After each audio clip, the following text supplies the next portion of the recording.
Making a murderer. How fascinating, right? It's interesting. It's hard to stop watching the episodes. If you're watching this video, you've likely seen one or a few of the episodes, if not the whole series, and you want more information, right? Is why you're here. Well, here we go. I've got a number of books that I've read on this very topic, the topic of wrongful convictions, and the fact that this is happening in hundreds of cases around this country. And really, if you look at the numbers in terms of these exonerations by DNA, which are a small fraction of cases in this country, the reality is there are probably thousands of people who have suffered at the hands of the state when they are completely innocent. And these books talk about these people's stories and the system that allows these mistakes to happen. It's very interesting. Hope you enjoy this. Here goes.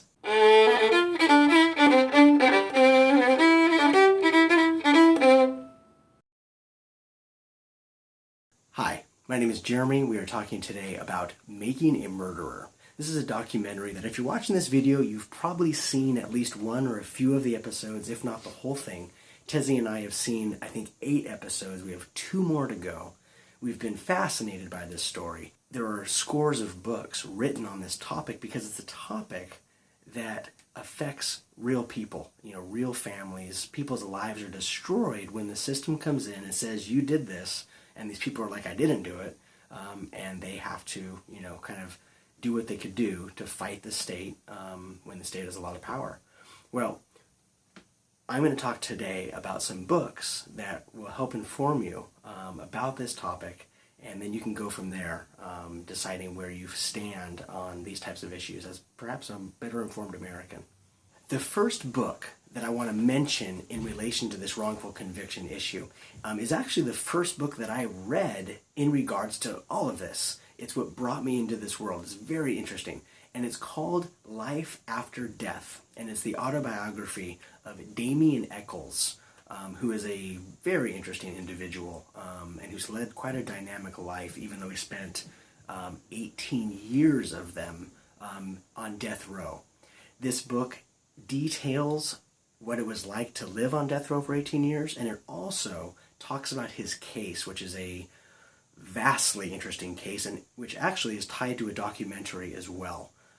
He was part of what was called the West Memphis 3, and he was accused when he was 18 years old of being kind of the mastermind and leader of this group of 3 boys, teenage boys, who were supposedly the ones who murdered these other young 3 boys. Turns out that Damien Echols and the other 2 boys were completely innocent, and yet they still spent all those years behind bars. He is now out of jail, as are the other 2. They've been exonerated, and they are pursuing their lives in other ways. Damien Echols has written another book. A couple of them have been actually featured in some movies and TV shows, and it's pretty awesome to see. But his story is very powerful, very interesting, and he gives you a very close inside view of what's happening in prisons, in death row in particular, as well as the way that he experienced, even as a young man, the horrible, horrors of having his whole life taken away from him, accused of such horrendous crimes when he had nothing to do with them. So again, Life After Death, Damien Echols, it's a must-read. Connected to the West Memphis 3 story, there was a journalist who was very interested in the story from the very beginning, and she began chronicling this story of Damien Echols and these other 2 boys, the West Memphis 3. Her name is Mara Leverett, and she wrote The Devil's Knot, which was actually made into a film years later. This is a book that tells the story in vivid detail from beginning to end. She kind of obviously doesn't tell it from the first-person perspective, but more of a third-person perspective of all 3 boys and their involvement in this, and very, very good reading. So, those are the books that got me started in this reading genre. Next, and the book that perhaps is the most important of all, if you come away from this video without reading any of the other books, but you want to read one of them, read this one.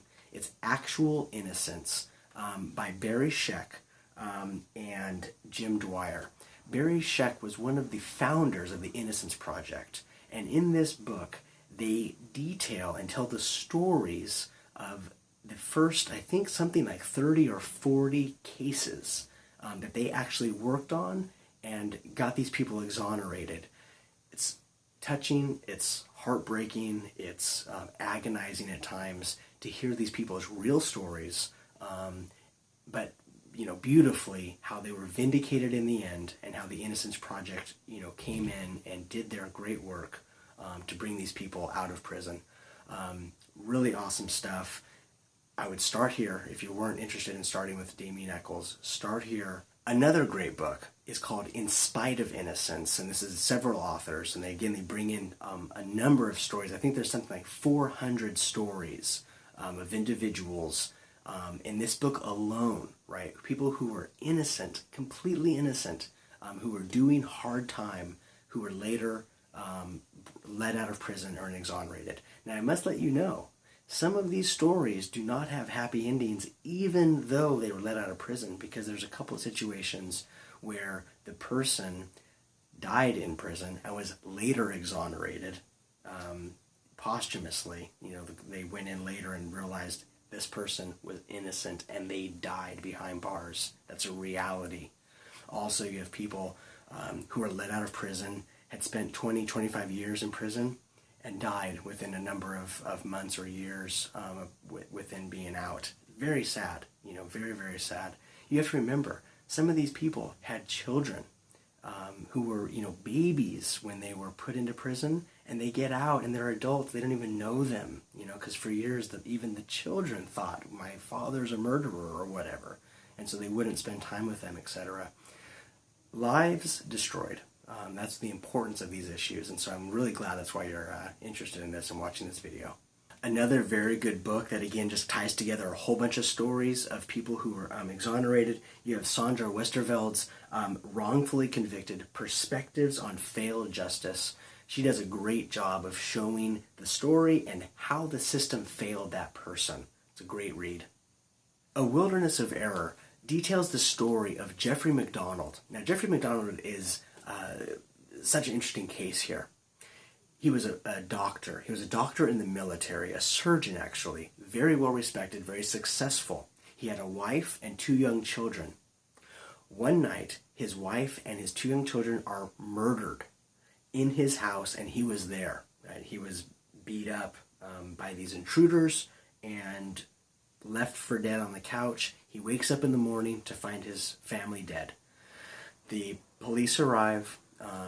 He is eventually accused of this crime. He's accused of murdering his own wife and his children. He is actually put on trial because he was a military doctor. He was actually held on trial in a military court. The court found him innocent. He was then later, through a number of interesting means, the book is very large, it's a very long story, but I'm giving you just the quick version here. Long story short, the case came up again. He was charged again in regular criminal court, and through a number of horrible scenarios and things where you're just like, can't believe it, decisions by judges, things prosecutors say and do, and accusations that are made, this man is eventually convicted of the crime, and he is currently, as of right now, literally to this day, he is currently behind bars for murdering his wife and his 2 children. And by my reading of the book itself, you want to say, at the very least, we may not know whether he ever did it actually or not, but we do know one thing for sure. There was no way that his case was proven beyond a reasonable doubt. There is tons of reasonable doubt that this man committed this crime. And so in the least, he should be he should be a free man, if not one who's totally innocent, right? That's between him and God. Another great book that focuses on one case is Jose Baez's story, Presumed Guilty, the Casey Anthony case. Now, this is a super, controversial case, had a lot of press, and this is the attorney of Casey Anthony, and he tells a story of how this girl, from the outset, because of the way that her case was presented in the public sector, in other words, the media was talking about her so much that so many people believed they understood the case when they hadn't really seen any real evidence. And so by the time she was put on trial, the jury had already decided her fate. But how he was miraculously, and through a lot of hard work, able to turn things around with some great, lawyering and whatnot. And she was actually exonerated eventually. But that's a fascinating story and one that touches on a lot of these issues, although I would say this case is not one that particularly falls directly in the purview of wrongful convictions, but it definitely gives you an inside view of the criminal justice system and how it can be very swayed by the public element, which was surprising sometimes. Next, there's a great book, one I really enjoyed and was just very well researched. He is a scholar and is written kind of on a higher level. I think he was written probably for law professors and whatnot. But that's Brandon Garrett's Convicting the Innocent, Where Criminal Prosecutions Go Wrong. He focuses a lot on, how these court cases just get it wrong. Right? They think they're doing the right thing. They think they got the bad guy. They're convinced of it, and they go forward with their prosecutions. And he talks about what were the mistakes that were made. What are the types of errors that are commonly made in these cases. Very interesting, one well worth reading. Another book that discusses a lot of these issues is William Peasy's Trials Without Truth. Why our system of criminal trials has become an expensive failure and what we need to do to rebuild it. This is the type of book that is basically exactly what he just said. He talks about, look, the system is broken. He explains how if you're poor, you've got no chance. The system is going to railroad you because you don't have a defense. You can't afford a defense. How a defense is absolutely necessary, as our Supreme Court justices have always said and upheld, thank God. That's why you have a right to an attorney in this land, because they realize that if you don't, the state will roll over you, innocent or not.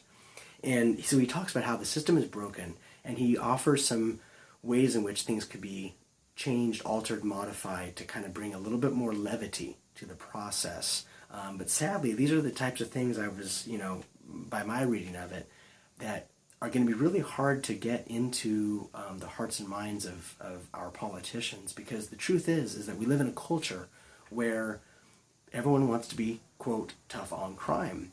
And tough on crime means, sadly, that we tend to favor prosecutors. We tend to have a pro-prosecution system. Because why? Well, we want a safe community. We want the bad guys caught. And that's totally understandable. But the reality is there are consequences, like with anything, there's pros and cons to anything. He's saying there are things we can do to make some changes. So if you're interested in that, that's a great book to go to. A book that's very human and very personal is Surviving Justice, America's Wrongfully Convicted and the Exonerated. These editors bring together these stories and they focus on the people and they tell how they survived. What are they doing now? Where did they come from? They discuss their feelings and, kind of what happened in their lives, in their families, etc., going through these processes, as well as talking about the system, and how it happened, but following them a bit further and seeing what happened now, now that they've been out of prison, what happened, and how are they coping and surviving now. Super interesting. So it kind of gives you this full-orbed view from all the way back with actual innocence to this surviving justice. Very good stuff. Another great book that deals with wrongful conviction is a book I've actually talked about on MathomBooks before, and this is Matt Taibbi's The Divide, American Injustice in the Age of the Wealth Gap. He does a brilliant job of bringing a number of cases, not a lot, but a few key cases, showing the disparity between, quote, justice for those who are very wealthy and, quote, justice for those who have no money at all, and often who are minorities living in the inner city. It's a powerful book. It's a book that, quite frankly, will kind of break your heart, but it will open your eyes to the realities of our system. There's also John Gould's The Innocence Commission, Preventing Wrongful Convictions and Restoring the Criminal Justice System. This is kind of, again, a tie-all. They gather a whole bunch of stories, a lot of statistics, And it's kind of a book that is approaching the whole topic as a whole. And they're saying, look, here's the problem. What can we do as a community, as interested people to fix this system? And they give their recommendations and their offerings for what could be done. And in some promising ways, they even point to certain states that have actually made some changes to their system to help keep this thing from happening as often as it does. So there is some hope out there. It's great. So those are just some of the books out there on the issue of wrongful convictions. I've read these books. I can highly recommend them. I would love for you, if you have any questions, I know I was only able to touch on them here, but I would love to get deeper into this conversation with you. Please leave your thoughts. Again, if you haven't yet seen the documentary, Making a Murderer, what are you waiting for? Go watch it. Watch it with your family. It'll be an interesting thing to discuss. No matter where you fall, it doesn't matter. It helps inform you, makes you a more informed citizen, and that's what this country needs. I appreciate you taking the time to watch this video. I hope that some of these books sounded interesting to you, probably a new topic to you, but that's the great thing about BookTube, is we get to share ideas and just spread our love of books and bring some enlightenment. Thanks for watching. Please go find your voice.